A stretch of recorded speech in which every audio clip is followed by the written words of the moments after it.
A CEO needed a fake date for a gala. The only one available was the struggling dad who fixed her sink.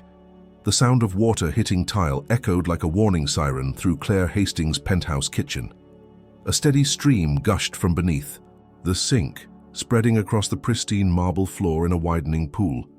She stood barefoot in the middle of the chaos, still dressed in the silk blouse and tailored slacks she had worn to a morning pitch meeting, her phone wedged between her shoulder and ear. "No, I don't want a replacement faucet. I want it fixed," she said sharply. "Yes, today. I don't care if it's late." The assistant on the other end mumbled something about short notice and overbooked professionals. Claire ended the call without a thank you. She glanced at the floor, sighed, and grabbed a roll of paper towels, as if a few squares might stop the flood. 15 minutes later, her intercom buzzed. "Plumber's here," came the voice from the front desk. "Send him up," she muttered, already retreating to her laptop on the kitchen island. She didn't look up when the elevator dinged and the door creaked open. Jake Monroe stepped into the penthouse slowly, holding a worn toolbox and smelling faintly of motor oil and cedar soap. He wore a grey hoodie over a faded t-shirt, work boots damp from the rain outside. His jeans were stained, but his eyes were sharp and alert. "A plumbing call," he said, uncertain, catching sight of the elegant mess of Claire's life. She barely looked at him. "Under the sink. It's flooding." Jake walked over, knelt down, and inspected the situation. A rusted connector had burst near the drain pipe. Classic. He tightened his jaw, rolled up his sleeves, and started working, the metallic clinks of tools and muttered curses replacing the hum of tension in the room. Claire stayed at her laptop, fingers dancing across the keys, her focus jumping between spreadsheets and emails. She didn't notice Jake glance at her once, then twice, as he worked. Long enough to wonder what kind of woman lived in a space so cold and quiet it echoed, even with company. "I'll need to shut the water for a minute," he said. "Fine," she replied, not looking up. Jake turned the valve, patched the connector with a replacement from his box, and tightened it carefully. His hands were fast, practiced. He'd done this exact repair a dozen times this month alone. This job, though, felt different. Not because of the leak, but because of the woman sitting 3 feet away and treating him like background noise. "Done," he said, standing up and wiping his hands on a rag. "It should hold, but the whole unit's old. Might want to replace it before it happens again." She finally looked up, eyes flicking over him like she was scanning an expense. "Report. Send the invoice to my assistant." He nodded and turned to leave. "Have a good evening." "Wait," she said, but it wasn't to thank him. "What's your name?" He hesitated at the door. "Jake Monroe." "Jake," she repeated, like it was the first time she'd said it out loud. Then she turned back to her screen. "Okay." He left quietly, stepping back into the elevator, the hum of the city swallowing him again. Claire watched her screen but didn't see anything. Her fingers hovered over the keyboard. She shook her head, stood and grabbed a towel to mop up the last of the water, muttering to herself about poor maintenance and wasted time. Outside, Jake jogged down the building's steps instead of waiting for the elevator again.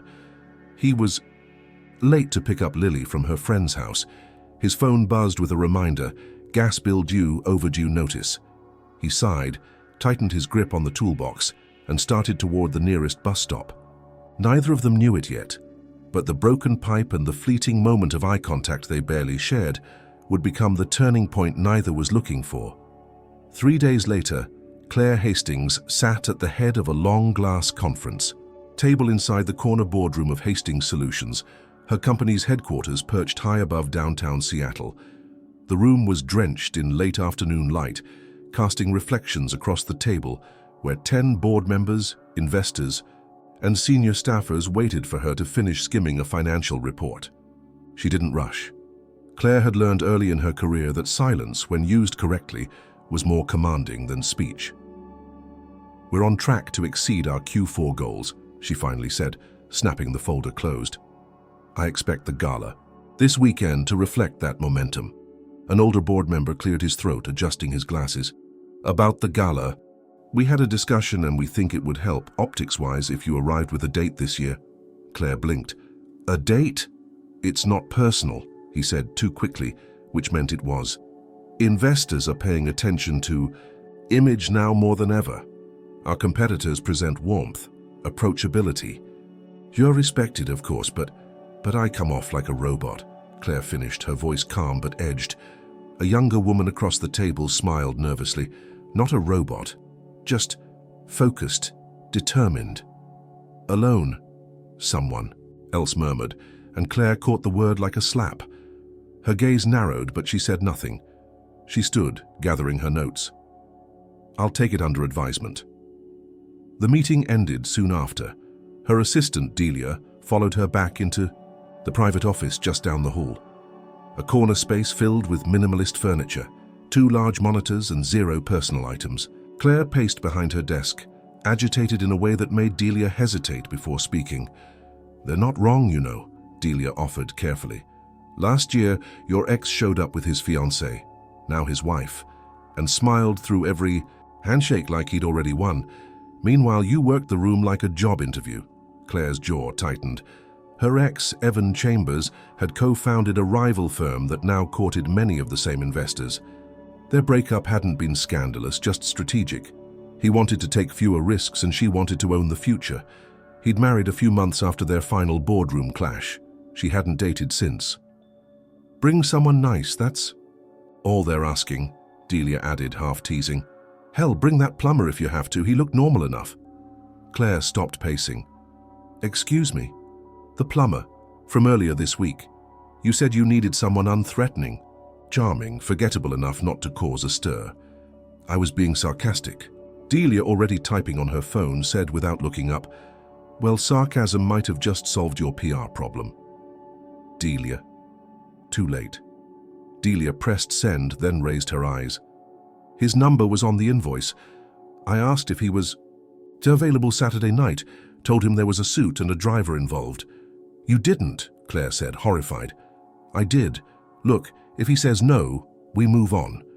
If he says yes, you walk in with someone harmless, and the press sees a softer side of Claire Hastings. You'll be the woman who dates regular guys. It's the perfect image pivot." Claire rubbed her temples, wondering when her life had turned into a marketing strategy. What if he tells people? What's he going to say? "I went to a fancy party with a CEO who barely spoke to me." That's not scandal, that's a Tuesday for you. Claire sat down, staring at her screen without processing anything.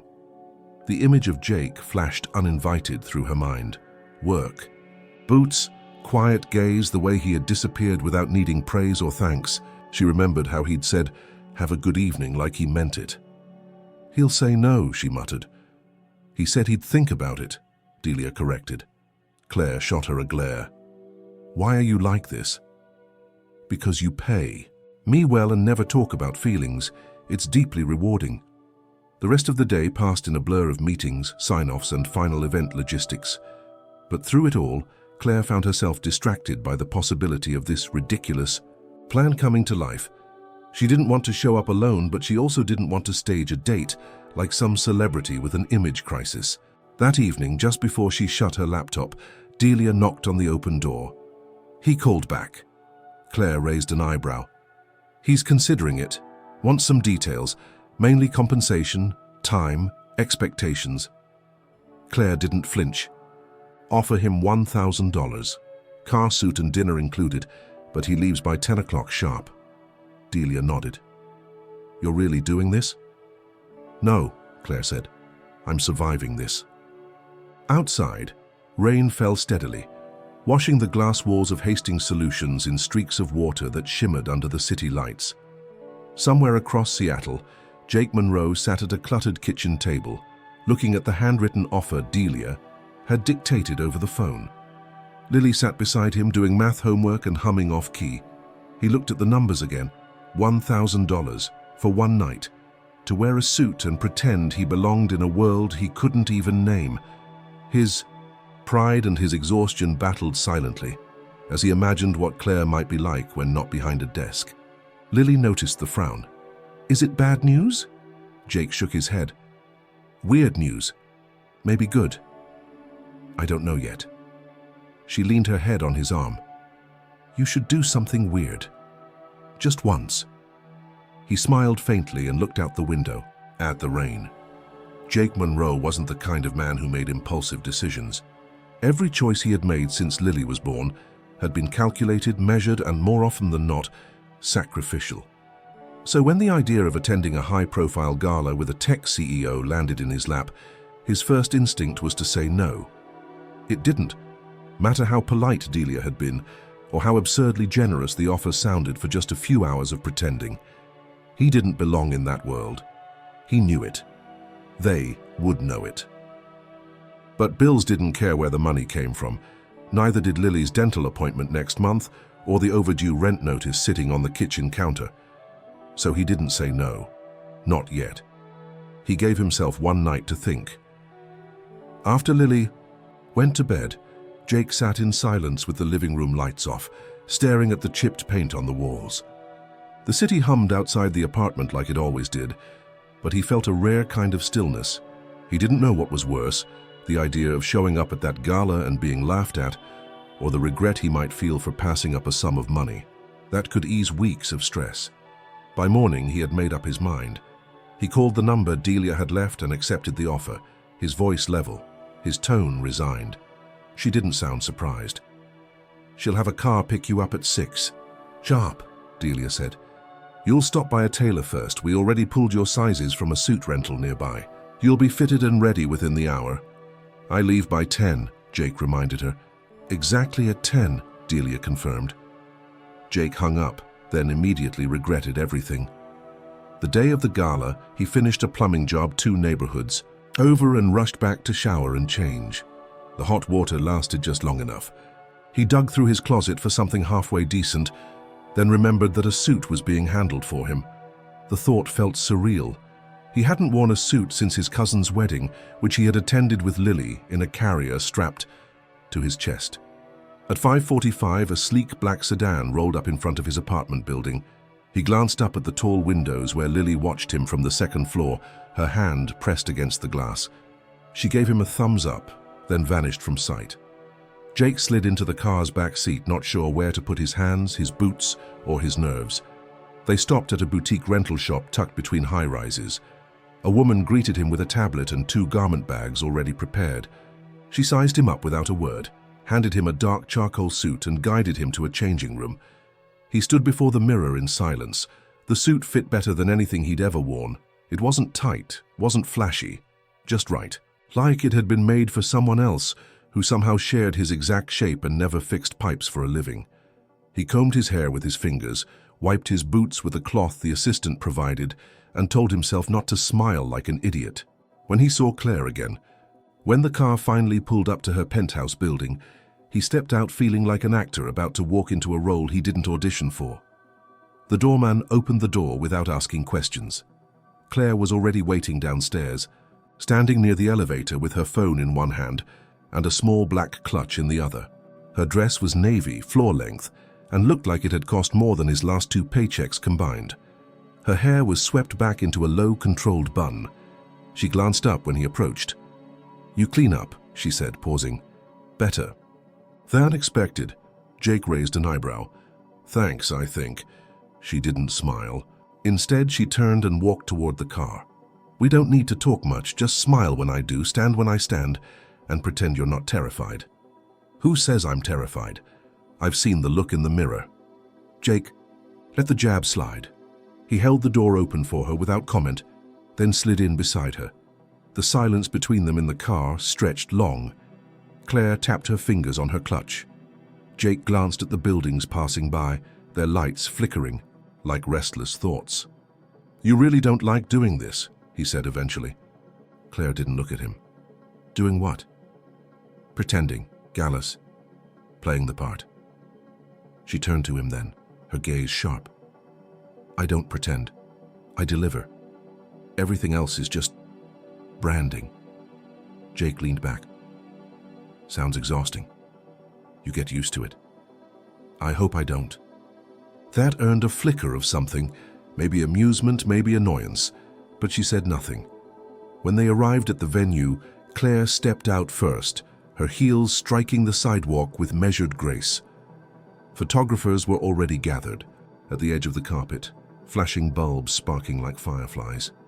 Jake followed, adjusting his cuffs awkwardly.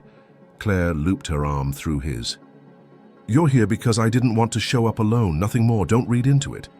Jake smiled, not because he believed her, but because she clearly wanted him to. They walked in together, the CEO and the plumber in a rented suit, and neither of them had the faintest idea how much the night would change everything. The soft sound of a string quartet echoed through the grand hotel atrium as Claire and Jake stepped through the gold-trimmed doors into a world that shimmered with wealth and practiced charm. For Claire, this was familiar terrain, a social battlefield dressed in silk and diplomacy. For Jake, it was like walking into a dream built by people who never worried about rent or rising utility bills. Every face turned to look, not just because Claire Hastings was a known figure in the Seattle tech world, but because of the man at her side. He didn't fit the mold, and that alone made him the most interesting part of her entrance. Claire walked with elegance sharpened by years of expectation. Her gown whispered against the floor, her expression was composed, her steps steady. Jake followed, uncomfortable but determined not to show it. The suit fit him well enough, but everything else, the lighting, the polished marble, the unspoken codes of behavior, felt foreign. He kept his shoulders straight, his hands loose at his sides, trying to appear calm. They were barely 2 minutes in before a senior board member approached. He was tall, gray-haired, with a voice like fine gravel and a habit of evaluating people mid-sentence. "And this is Jake Monroe," Jake said, extending his hand before Claire could answer. The man shook it with a brief, amused glance at Claire. "My date," she added quickly, her tone clipped. Jake saw the flicker of curiosity in the man's eyes before he smiled and moved on. People like him always measured others like inventory, usefulness, threat level, pedigree. Jake could practically see the mental math happening. As they moved deeper into the event, Claire leaned toward Jake and began quietly briefing him on the identities of the people they passed. CEOs, venture capitalists, reporters from major tech publications, politicians from the city council. Every handshake mattered. Every word had a shadow meaning. Jake listened, nodded when needed, and did his best not to say something wrong. The conversations started to blur. Jake offered polite nods, listened to dull anecdotes about international partnerships, and sipped water instead of champagne. He knew he didn't belong here, but the realization didn't make him feel small, just separate, as if the lives around him existed in a parallel dimension where nothing had to be earned the hard way. At one point, during a slow conversation about strategic growth, Jake broke his silence. "This kind of feels like prom night for rich people," he said dryly, watching a man pose for a photo next to a digital art installation. There was a moment of silence. Claire's eyes widened, clearly not expecting him to speak. Then one of the men laughed, then another. Soon the tension broke, and everyone was chuckling, shaking their heads. "You're not wrong," one of them admitted. "God, we need more people like you at these things." Claire looked at Jake, truly looked, as if seeing him in a new light. He hadn't meant to be clever, but he had said the one thing no one else would dare. And somehow, it worked. His plain honesty sliced through the polished air like fresh wind in a closed room. Later, Claire led him to a side table near the bar where they could catch their breath. Jake pulled out her chair without thinking about it, and she paused, before sitting, an almost imperceptible hesitation, as if the gesture didn't compute at first. "I can't decide if this is going better than expected or about to implode," she said. "Could be both. Sometimes it's the same process," Jake replied. She stared at him for a few seconds. "You have no idea how much these people notice your clothes, your tone, your posture. Even who you show up with, everything is currency. Then why me?" Claire hesitated. "Because I didn't want to be alone. Because I didn't want to hand my ex another reason to gloat. And because I assumed you'd be invisible enough not to draw attention. And now?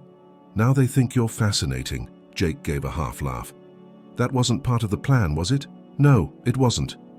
More introductions followed. More handshakes, more strategic smiles. But the mood had shifted. Jake's quiet confidence, so different from the carefully honed personas around them, had become its own form of presence. People started seeking him out, asking for his opinion on topics he didn't pretend to know. He never lied. He just shrugged or gave honest replies which only added to his charm. As the night crept closer to 10 o'clock, Jake glanced at the time. Claire noticed. "Are you planning your escape?" she asked. "I said I'd leave by 10, he replied, not moving. "And yet you're still here." "I haven't been kicked out yet." She almost smiled. It was the closest she'd come to ease all night. He wasn't trying to impress anyone. He wasn't angling for an opportunity. He was just present. And oddly enough, that made her feel more grounded than anything else in the room. Eventually, the main lights dimmed and a soft chime signaled that speeches would begin soon. Claire led Jake away from the crowd toward a quiet balcony that overlooked the city. Outside, the air was cool and sharp, a contrast to the warmth of the ballroom. They stood in silence for a few minutes, watching the headlights weave through the streets far below. "You really don't like this world," she said finally. "I don't think it likes me much either." "You handled it better than most," she admitted. "I wasn't trying to handle it, I was just showing up." Claire nodded slowly. "Sometimes that's more than enough." For a moment, neither of them spoke. The world inside continued its careful dance of power and influence. But out on the balcony, something simpler hovered between them, a quiet understanding, fragile and unsaid. Jake didn't know when the attention started shifting in his direction, only that by the time they returned from the balcony, people were no longer just looking at Claire Hastings. They were looking at him. At first, he assumed it was curiosity, wondering why a woman of her stature had shown up with a man who clearly didn't belong. But it became something more, a subtle change in tone, in posture, in the way guests leaned in when he spoke. Not everyone was thrilled by his presence, of course, but enough were intrigued, and that was all it took for momentum to shift. The moment that truly broke the room happened over canapes, during a lull between speeches. Claire had been pulled into a conversation with two board members debating the ethical implications of artificial intelligence integration in healthcare, a subject she could discuss in her sleep. Jake stood a few feet away, pretending to be engrossed by an overly complex ice sculpture, shaped like a neural network. A woman with short blonde hair and a red dress approached, a name tag that read, "Investor, A. Collins," clipped neatly to her clutch. "You're not one of them," she said, matter of fact. Jake turned slightly. "Them? The corporate parade," she added, gesturing with her glass of wine. "You're not selling anything. You don't smell like strategy." Jake smirked. "Is that a compliment or a warning?" "I haven't decided yet," she replied, "but I'm intrigued." Their conversation unfolded naturally. She asked what he did, and he told her, plainly without embellishment, that he was a handyman, that he worked mostly with plumbing and maintenance contracts, and that this was not his usual Saturday night. Instead of brushing past it, she asked questions. He explained, without drama, how his days typically went. Early mornings, tight schedules, raising a daughter alone, fixing the things people forgot to care for until they broke. And then he said something that landed with unexpected weight. Funny how people only notice what's broken. Pipes, relationships, whatever. You're invisible until something stops working. Claire, who had rejoined the group just in time to hear that sentence, froze for a moment. The woman in red, however, was visibly struck. She smiled, slow and genuine. "That's the most honest thing I've heard all night." More people began to drift closer. Jake was asked to repeat the story of how he'd met Claire, and with a shrug he said, "She had a sink that needed fixing. That's how I usually meet people, through problems." Laughter followed, warm, easy laughter, not the performative kind Claire had grown used to, and for the first time in years, she wasn't the one being studied or scrutinized. She was adjacent to someone authentic, someone who didn't posture or calculate his every word. By the time the speeches began, Jake had become a minor fascination. Not a spectacle, not a joke, but a presence. Someone people wanted to understand, because he wasn't trying to impress them. He was just himself. And in a room full of projections, that was rare. Claire watched it unfold with mixed emotions. On one hand, she was relieved. Jake was fulfilling his role far better than she had imagined. But on the other, there was an edge of discomfort, a flicker of something unfamiliar, admiration, maybe even envy. He was being accepted, not because of who he was pretending to be, but because he wasn't pretending at all. When the final speech ended and the applause faded, Claire led Jake to a quieter corner near the bar. The noise was still there, chatter, laughter, the clinking of glasses, but it felt muted. "I'm not sure whether to thank you or apologize," she said. Jake raised an eyebrow. "For what?" "For stealing the room," she replied, not quite joking. "I didn't mean to." "I know. That's probably why it worked." Jake leaned against the wall, watching her. "You're different. Out here." "Out here?" "Off the stage, away from the spotlight." Claire looked down at her glass. "That's by design. People want a version of me they can invest in, so I give them that version. Seems like a lonely job." "It is." They stood in silence again, but it wasn't the awkward kind. It was the kind that allowed thoughts to settle between them. Then, with a suddenness that surprised even her, Claire asked, "Do you want to stay a little longer?" Jake checked the time. It was already past 10. "I said I'd leave by 10. "You also said you'd show up in a suit," she countered. "And you did that." He smiled faintly. "You changing the rules on me now?" "I'm asking," she said softly. "Not ordering." Jake didn't answer right away. He looked out over the crowd, at the people who had unknowingly pulled him into their sphere for the night. Then he looked at Claire, not the CEO, but the woman behind the perfectly engineered presence. "I'll stay a little longer," he said, "but only if you stop looking at me like I'm about to embarrass you." Claire laughed genuinely, and something in her posture relaxed. As the night drew on, they drifted from table to table, no longer playing roles, but simply being present. Claire didn't lead every conversation. Jake didn't retreat from any. They moved like two people who had nothing to prove and nothing to hide. For a few rare hours, the walls between them lowered just enough for something real to flicker. Not love, not yet, but something undeniable. The energy in the ballroom had softened into something looser, more fluid.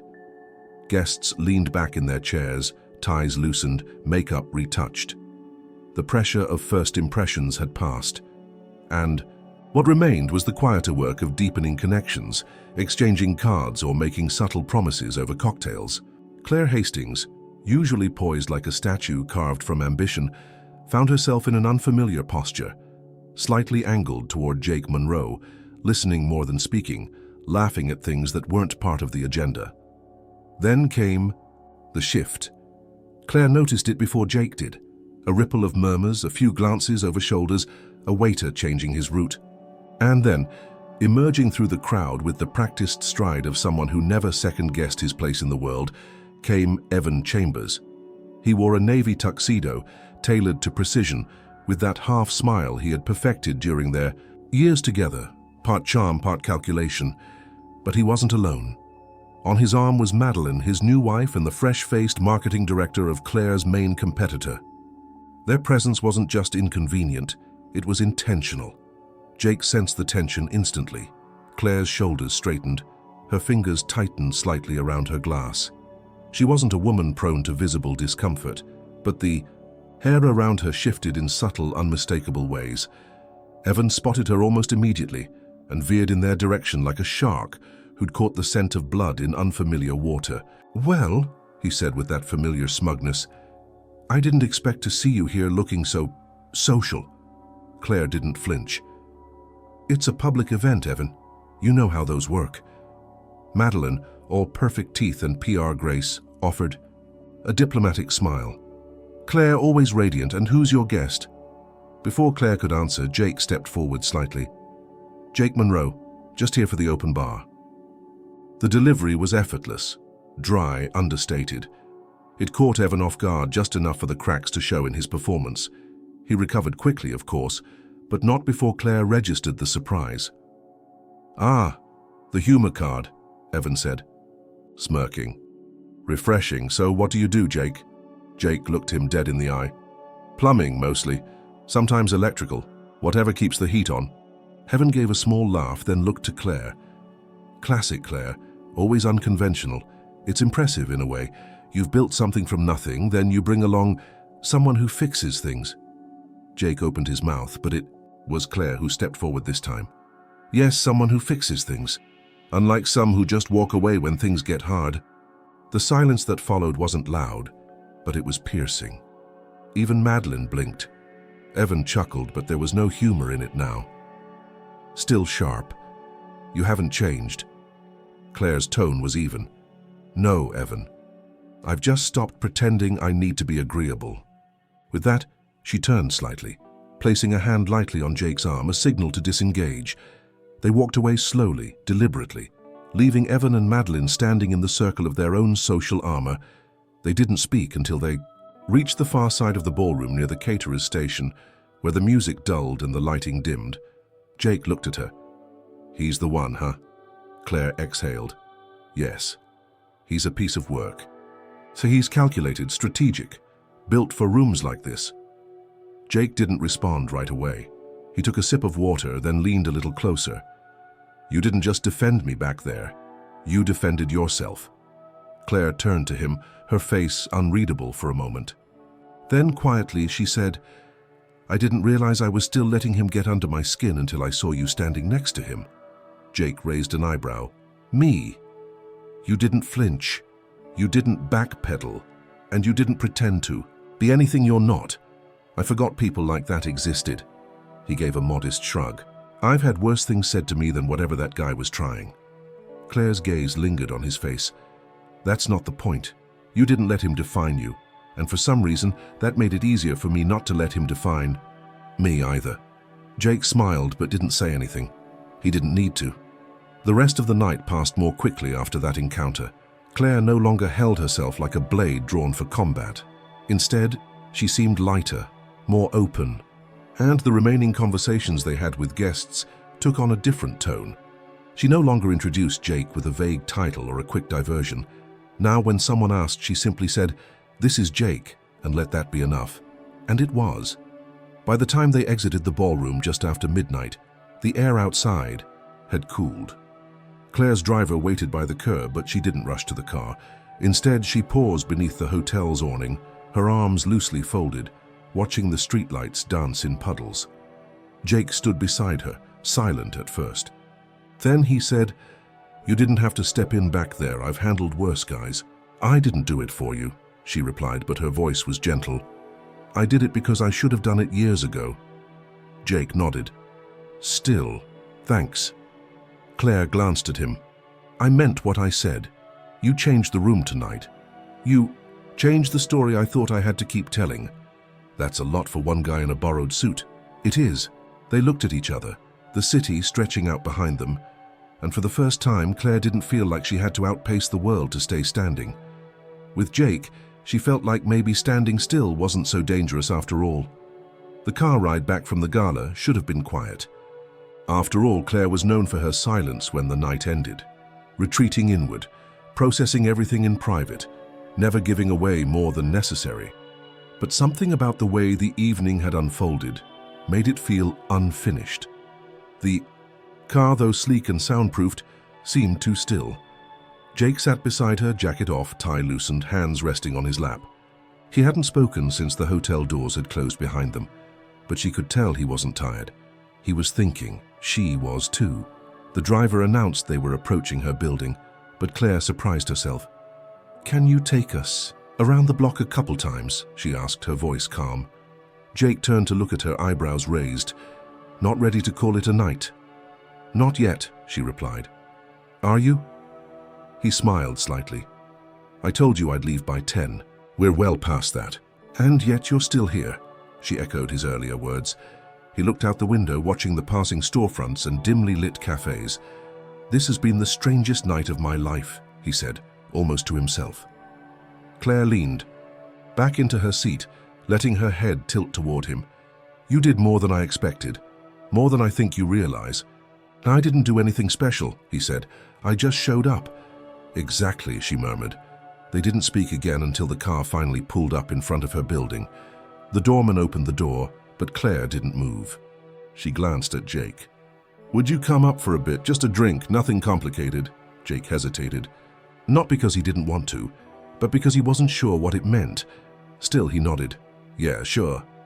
Her penthouse was just as he remembered. Sleek, minimal, curated down to the last light fixture.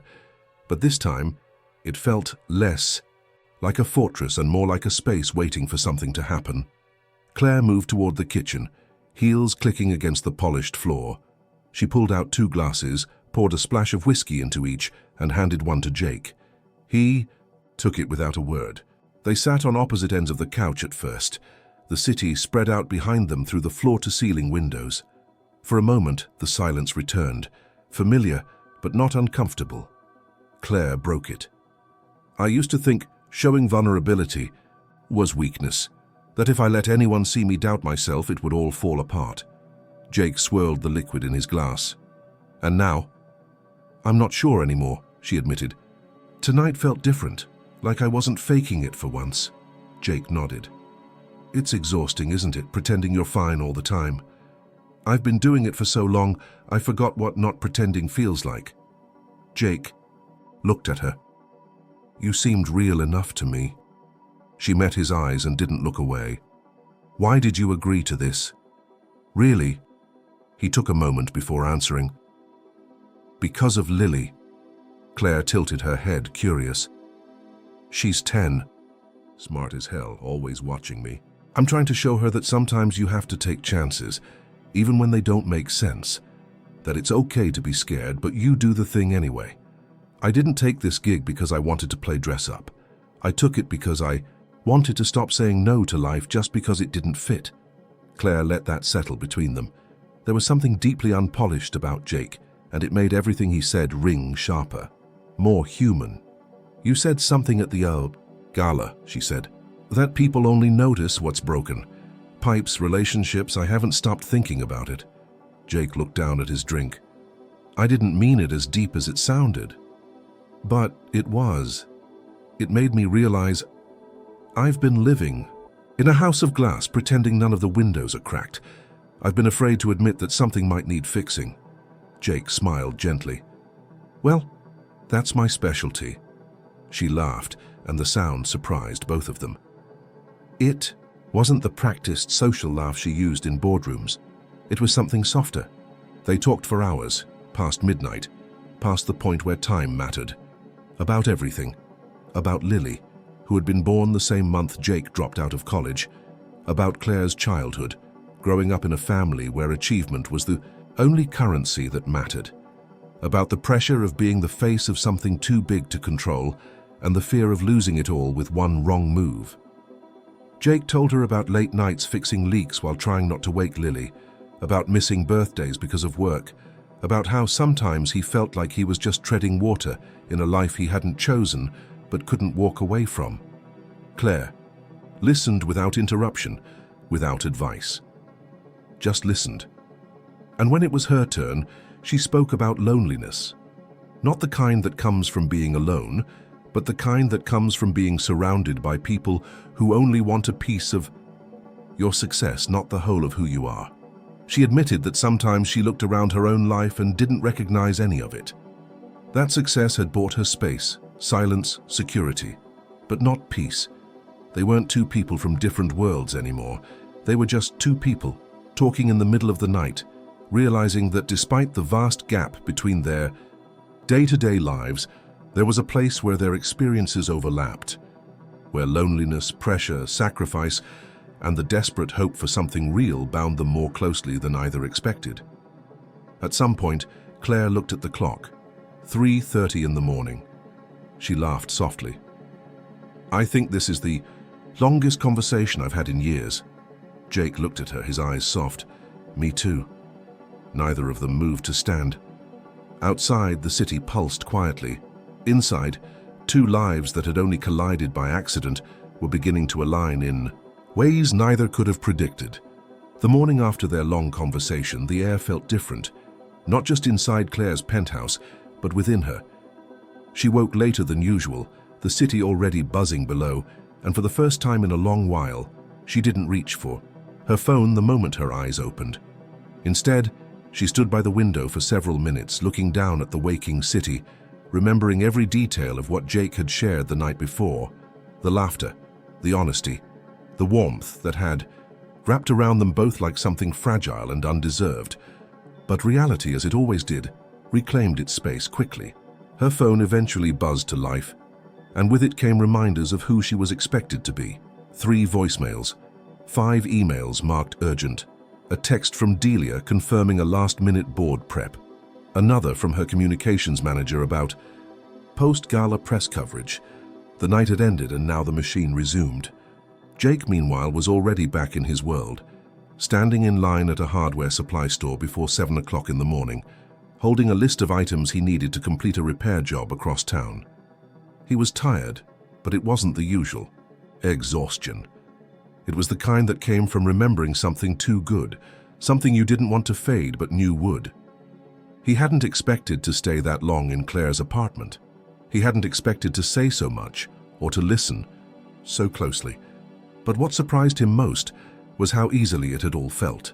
By noon, the two of them were consumed again by different versions of survival. Claire moved from meeting to meeting, presenting quarterly projections and fielding delicate investor inquiries. Her assistant mentioned the gala 3 times, each with a compliment, each with a subtle hint that something about Claire's presence had changed. "You seemed more relatable," someone had said. Claire wasn't sure if that was praise or a warning. Jake, on the other hand, spent his afternoon fixing a leaking water heater in an older couple's basement, then unclogging a restaurant sink where the manager barely made eye contact. He thought of Claire while crawling under pipes, while wiping grime from his forearms, while scribbling invoices. She had looked tired when he left, beautiful, still, but tired in a way he hadn't seen before. As if staying up talking had pulled a piece of armor off her she wasn't sure how to wear again. Days passed. They didn't speak. Not because either had decided to retreat, but because the silence crept in the way all distance does. Slowly, invisibly, until it felt permanent. Claire told herself she had no time to entertain distractions, not when 2 potential investors were wavering and the next product launch was weeks away. She had responsibilities, expectations, a calendar with no room for uncertainty. Jake, meanwhile, was offered a new job, installation work on a long-term contract that would require him to travel across the state. The pay was significantly better, the hours more stable, and the benefits something he couldn't ignore. He didn't say yes right away. Instead, he asked for a day to think. That night, while Lily did her homework in the other room, Jake sat at the kitchen table staring at the offer letter. Moving for work meant fewer last-minute repairs, no more juggling 5 clients at once, and maybe even a real savings account. But it also meant leaving behind the possibility of something he didn't understand yet, something he wasn't sure Claire even thought about. Lily wandered into the room, brushing her hair back from her face. "Are you okay?" Jake looked up, surprised. "Yeah, just thinking." She pulled out the chair across from him. "Is this about the job?" "Yeah. Is it a good one?" "It's a solid one." "Then why do you look sad?" He didn't answer at first. Then he said, "Because I'm not sure what I'm leaving behind." Lily tilted her head. "Is it about the lady from the fancy party?" Jake smiled faintly. "What makes you think that?" "Because you talk about her without talking about her. Like you don't say her name, but your face changes." He looked down, then back at her. "She's not from our world." "Maybe she's trying to be," Lily said simply. The words stuck with him long after she had gone to bed. Adiwat. The same time, Claire sat in a sleek boardroom across the city, staring at a presentation screen filled with metrics and talking points. The words blurred.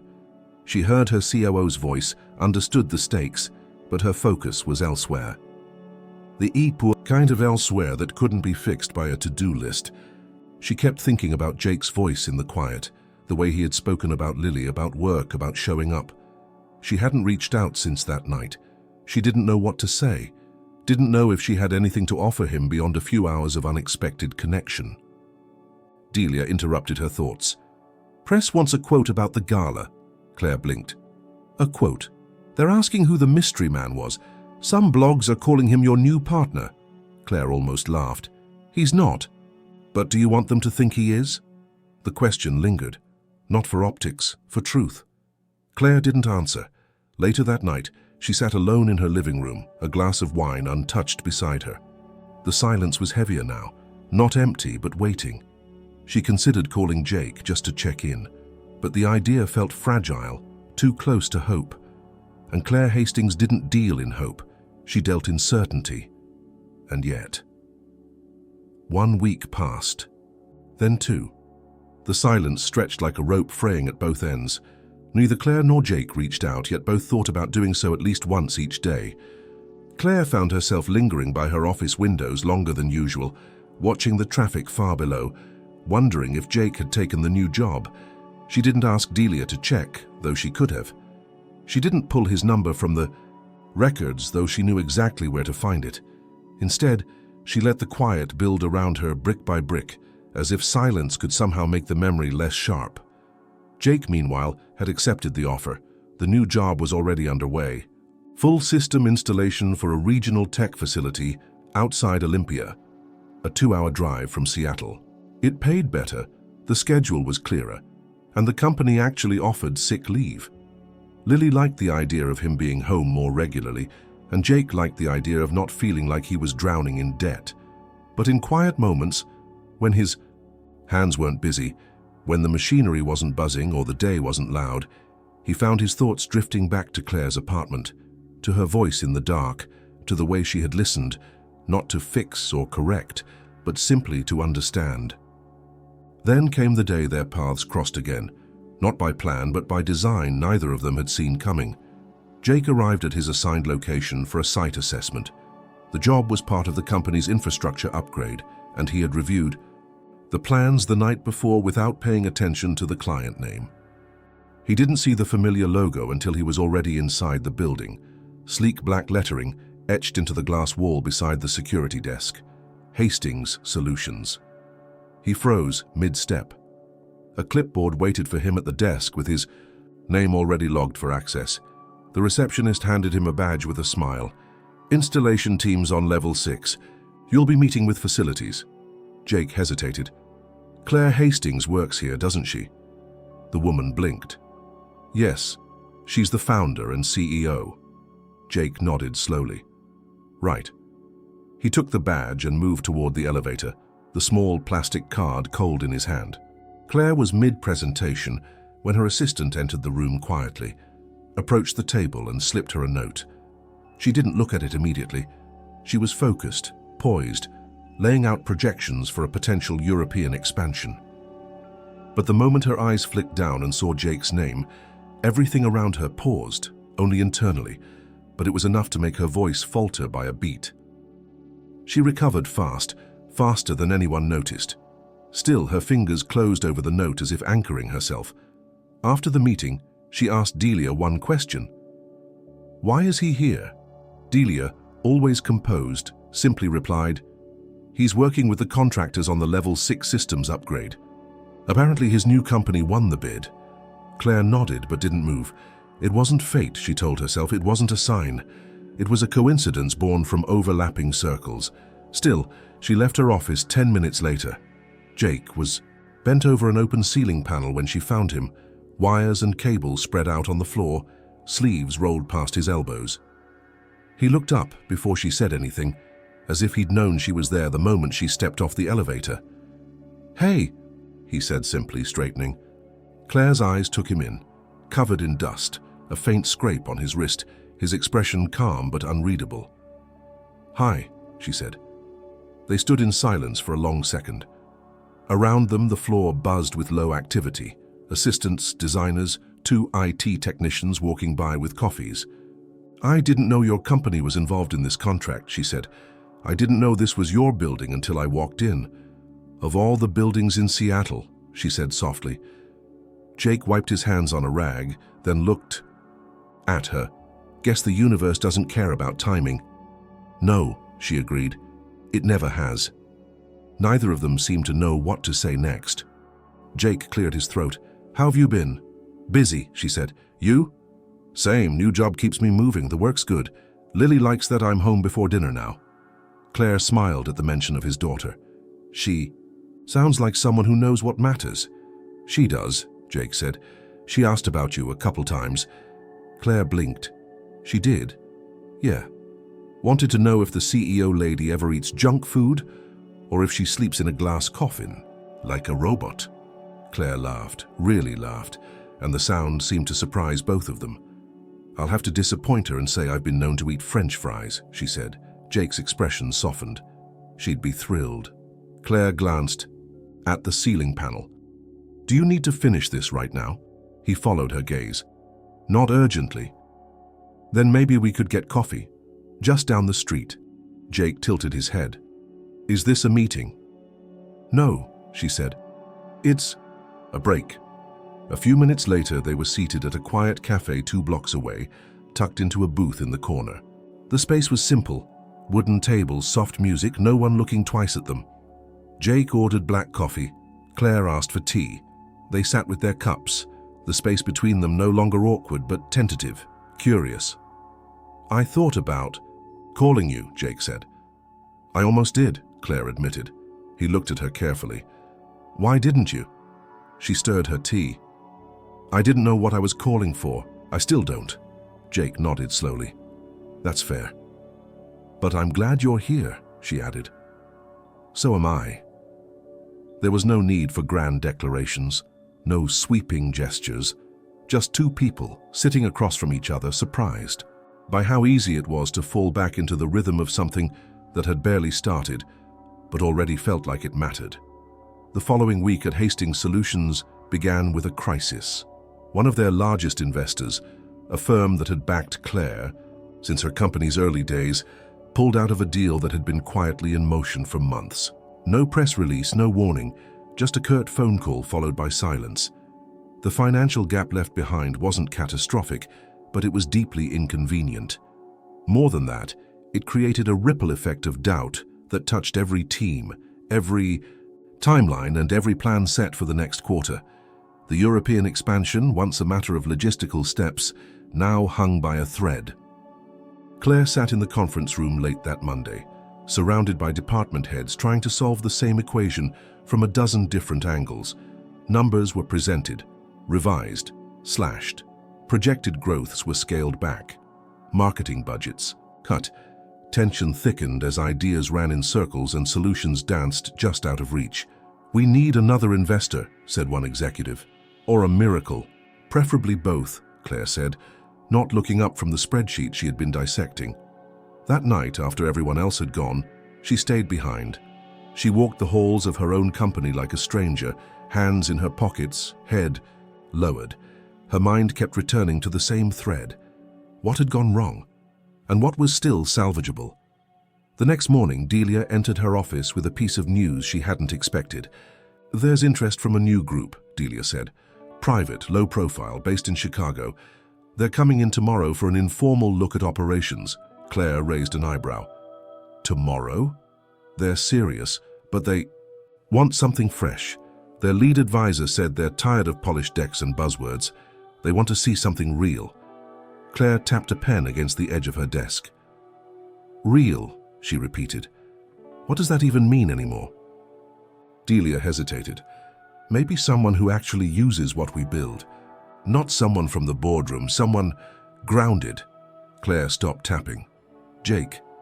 The idea landed fully formed, absurd and logical all at once. He was the first person she had talked to in years who hadn't responded to her title, who hadn't needed a reason to speak plainly. And more than that, he had interacted with her technology from the end-user side, installing it, repairing it, seeing how it worked in the real world. What better perspective could she offer? An hour later, she called him. Jake was between job sites, driving with Lily in the passenger seat, when he answered. Claire? His voice was surprised, but not unfriendly. I need a favor, she said without preamble. There's a potential investor meeting tomorrow, and I want you there. Jake slowed the truck slightly. Me? Why? Because they want something authentic. Someone who understands how our systems function on the ground. You've seen what we build from a place none of us in the office ever really do. I want them to hear that. There was silence on the line. Then Jake said, You don't have someone on your team who can do that. I have people who can explain it. But not the way you can. Jake sighed. I'm not sure I belong in that room. Claire's voice was steady. You belonged in the last one. You changed the tone without trying. I'm asking because I trust you. Another pause. What time? He asked. The next day, Jake walked into the main conference room of Hastings Solutions at exactly 10 o'clock in the morning. He wore a clean dark blue shirt tucked into jeans, his boots polished. Not dressed up, not pretending, just himself. Claire was already there, dressed in a slate grey suit, her presence as calm and composed as ever. But when she saw him, something in her posture softened. She introduced him to the small group of visiting investors, 4 in total, 2 men, 2 women, all in their 40s or 50s, all watching with quiet curiosity. Claire began the presentation, guiding them through the company's current model, future goals and recent changes. Her slides were precise, her tone confident. But halfway through, she stopped and turned to Jake. I've asked someone here today who represents a different voice, she said. Not from the top of the organization, but from the end point, where our product meets the people who use it. I'd like him to speak for a moment. Jake stood slowly, conscious of every eye in the room. He didn't hold notes, didn't have a slide. I'm not in tech, he began. I don't design systems. I don't talk metrics. What I do is install equipment, troubleshoot it, fix it when it breaks. And that includes a lot of your systems, Hastings Solutions interface panels, residential controls, monitoring units. I've worked with your tech in real homes, in hospitals, in schools. He paused, letting the weight of his words sink. And your systems are clean, efficient. But sometimes what works in theory doesn't work in a basement with poor lighting and no signal. Sometimes it's not about the specs. It's about who's using it at 2 in the morning when their kid's sick, or when the AC cuts out in the middle of July. The room was silent. You want to know if your product works? Don't ask a board member. Ask the person who has to explain it to a frustrated family at the end of a long day. Ask the guy on his knees in a crawl space, trying to make it do what the manual says it should. Claire watched the investors lean forward, slightly engaged. I'm not a pitchman, Jake continued, but I'll say this. Hastings Solutions has the right idea. You just need to remember that the best technology is the kind that doesn't make people feel stupid, the kind that works even when things get messy, because life always gets messy. He finished, sat down. The room remained quiet for a beat longer before one of the women, the lead advisor, nodded slowly. That, she said, is the kind of perspective we've been asking for. The meeting continued for another half hour. The mood transformed. Claire could feel it. Something had shifted. Not because of charts, not because of projected revenue, but because of a man in a clean shirt who spoke with unfiltered clarity. After the meeting, as the investors were leaving, one of them stopped beside Jake. You ever think about consulting? Jake shrugged. Depends on the job. When the room cleared, Claire turned to him. Who saved that pitch? Jake shook his head. You did, I just told the truth. She smiled. That's what saved it. The day after the investor meeting, Claire found herself replaying Jake's words in her mind more often than she wanted to admit. Not just the content of what he said, but the way he said it, plain without polish, yet somehow sharper than anything her marketing team could ever put into a pitch. The investors had responded better than expected. By the end of the day, her office received confirmation of their interest in moving forward. The terms still had to be negotiated, but the mood across her leadership team had shifted from desperation to cautious optimism. But Claire wasn't thinking about term sheets. She was thinking about what came next, and not just for the company. Jake hadn't stayed long after the presentation. He left with a quiet nod, his hands in his pockets, saying only that he had work to get back to. She hadn't expected more. That had become their pattern, moments of clarity, followed by distance. But this time the space he left behind didn't feel neutral. It felt like something unresolved. That night she stayed in the office late, long after the hallways emptied out. She stared at the company's mission statement on the wall and wondered what would happen if she let her life mean something outside of growth, outside of margins and projections. Jake had stepped into her world twice now, once as a stranger, then as an unlikely partner, and both times he'd shown her something she hadn't been able to see alone. That couldn't be ignored. The next morning she made the call. Jake picked up on the second ring. His voice was steady but cautious. "Claire, I want to talk to you, in person." He hesitated. "Everything okay?" It's not bad," she said. "It's just different." Jake met her that afternoon at a small coffee shop midway between their lives, neither as sleek as the corporate cafes Claire usually frequented, nor as run down as the diners Jake knew. Well, just enough of both. She was already seated when he arrived, a cup of tea in front of her. He ordered coffee, then joined her without small talk. "I have an offer for you," she said directly. Jake raised his eyebrows. "I'm listening." "I want you to consult with us," Claire continued. "Officially, part-time at first. I want your voice in the room, not just for investors. For product development, user experience, the people we don't usually hear from." Jake leaned back, studying her. "You're serious?"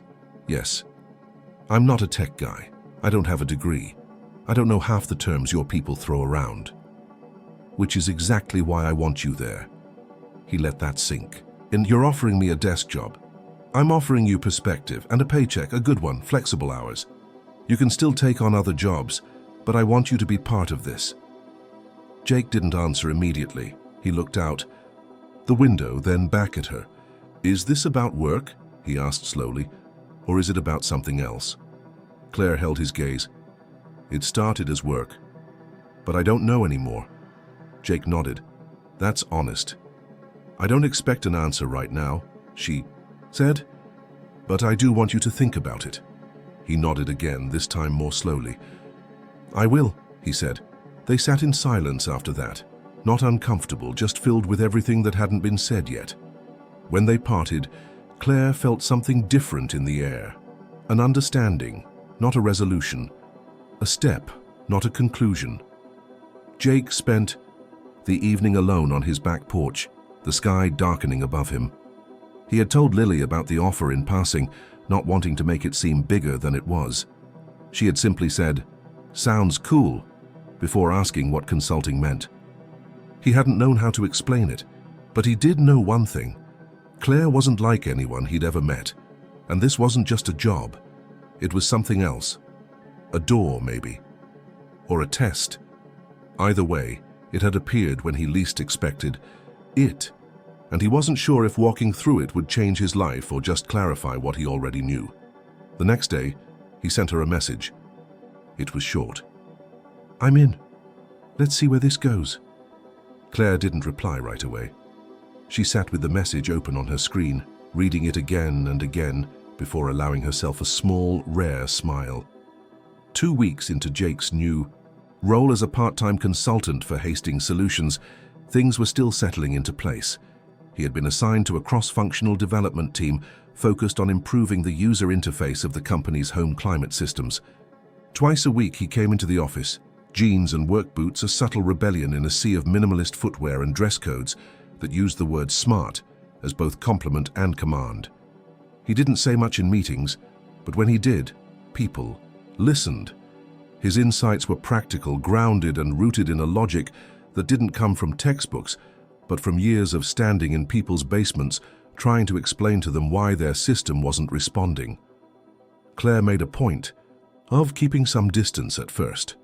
She didn't want to give the impression that Jake had been brought in for personal reasons, though everyone already suspected. Still, she maintained professionalism, reserving her comments for strategy sessions and group reviews. Yet behind that facade, she watched him, how he engaged, how he navigated a world still foreign to him, how he never once tried to be anyone other than himself. One Friday afternoon, Delia entered Claire's office with a calendar update and paused before leaving.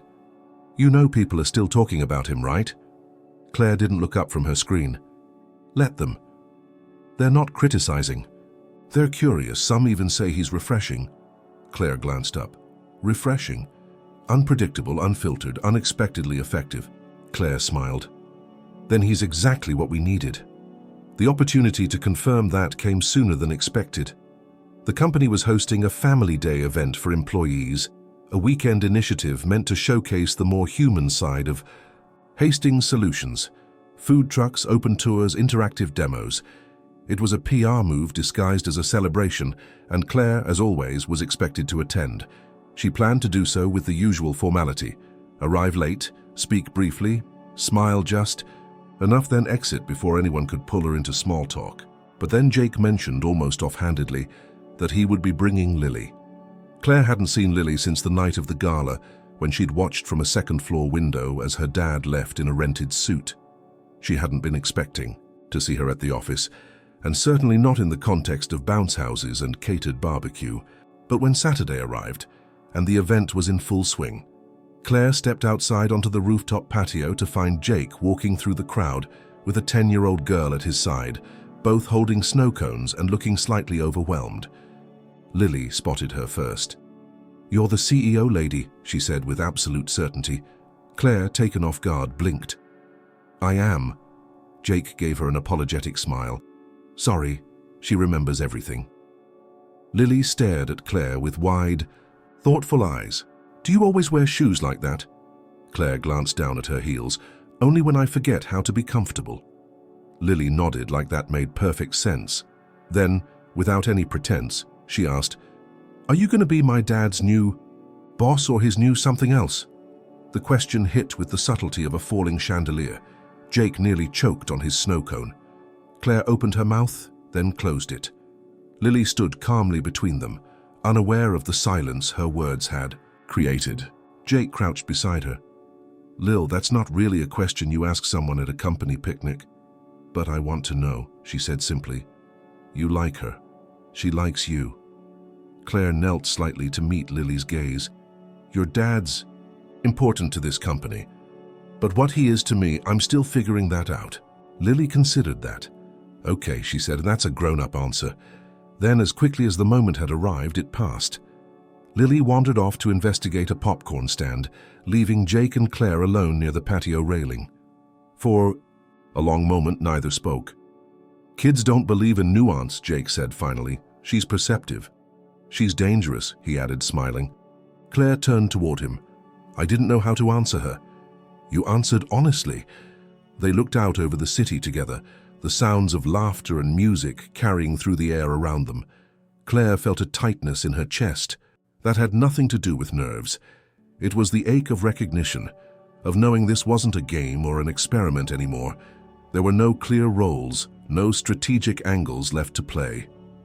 That evening, long after most guests had gone, Claire arrived at Jake's apartment. She didn't come in a car with tinted windows or in a designer dress.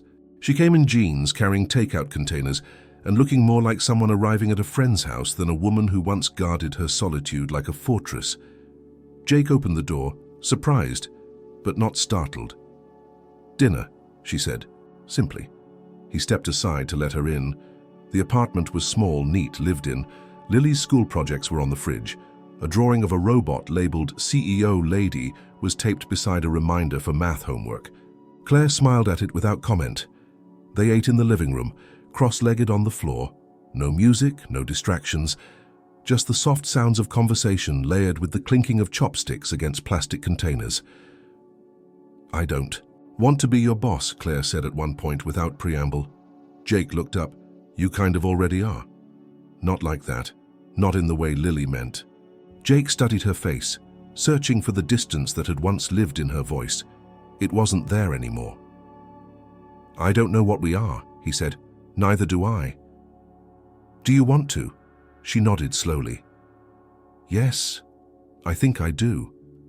The rest of the evening unfolded without labels, without declarations. Just two people who had stopped pretending they weren't part of each other's lives. As Claire helped Lily pick out clothes for the next school day, and Jake washed the dishes, something ordinary wrapped around them. Something rare and extraordinary in its simplicity. 3 months passed. The pace of change was slow but steady, less like a dramatic pivot and more like the subtle redirection of a river's current. Claire Hastings still arrived at her office before most of her team. She still wore tailored suits and answered questions with surgical precision. Her company had secured the new investment deal, ensuring not just survival, but the possibility of a stronger global presence. She was still the CEO, still feared in boardrooms and respected in every market her company touched. But something about her had undeniably changed, and the people around her noticed it. She smiled more, though never without reason. She asked questions and waited longer for answers. She walked through departments she used to bypass, and on Tuesdays and Thursdays, just after 10 o'clock in the morning, she made a point to stop by a small auxiliary office 2 floors down from her own, where Jake Monroe sat reviewing field reports, prototype updates, and installation feedback from test sites around the city. Jake didn't belong to any one team, but every team had started to rely on him. He asked simple questions that forced complicated answers. He pointed out flaws in user interfaces, not because he understood code, but because he had seen how real people hesitated when the screen didn't do what they expected. He didn't care about branding, didn't sugarcoat glitches. His voice had become a grounding force in the company's constant push towards sleekness, and outside of the office, Claire found herself visiting Jake's apartment more often than she stayed at her own. Lily had accepted her presence without hesitation, assigning her a kind of quiet authority that fell somewhere between friend and future. The 3 of them developed routines, movie nights on Fridays, shared breakfasts when schedules aligned, walks through the neighborhood park when weather allowed. They didn't call it anything, didn't assign roles to what was growing between them. But the shape of their lives began to shift around a shared center. Claire, for the first time in years, found herself slowing down, not in ambition or vision, but in the rhythm of her life. She no longer treated time like a resource to be optimized. Some evenings she cooked dinner with Jake while Lily did homework on the couch. Other times she and Jake talked late into the night about business, about the future, about the things neither of them had known they needed until now. Jake, in turn, had enrolled in evening classes, not because he needed a degree to validate his work, but because he wanted to explore what else was possible. With stability came the luxury of thinking beyond the next bill, and with Claire's quiet encouragement, he had begun to consider paths he had long since assumed were closed. He still worked with his hands on weekends, still fixed pipes and circuits when friends called, but now he was also building something larger, a future he hadn't imagined before the night he walked into her kitchen to fix a sink. Their relationship was not dramatic. It didn't hinge on confessions or ultimatums. It grew in moments most people would miss, like Claire showing up with Lily's favorite snacks after a long school day, or Jake leaving a note on Claire's desk, reminding her to eat between back-to-back meetings. They didn't talk about love often, but it lived between them, undeniable in its quiet consistency.